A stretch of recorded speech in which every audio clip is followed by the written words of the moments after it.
Here's Adobe Premiere Pro. I have a clip on the timeline, but this video should be 16:9 aspect ratio. So I should see more on the left, right side, top and bottom also. So it's kind of cropped down. So let's see how to fix that aspect ratio. First, right click on the clip on the timeline and click on Properties.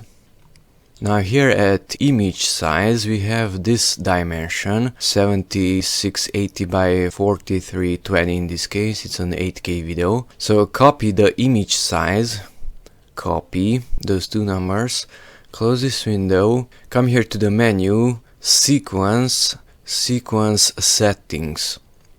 And here we have the frame size, and it's not 7000 something but only 4000 something. Select that number, right click on it and paste it. Paste both numbers inside.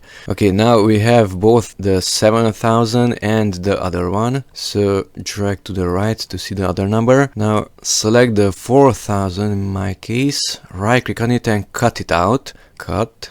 Now delete that X also. Backspace.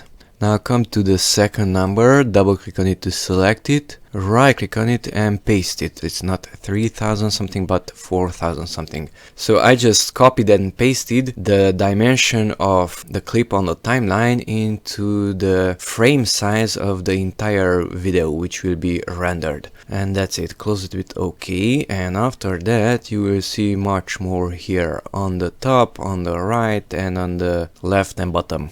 Close it with OK, accept it, and now you can see even the sky. So that's how to correct the aspect ratio of the video so that you will not render a smaller video than the actual resolution of the video on the timeline.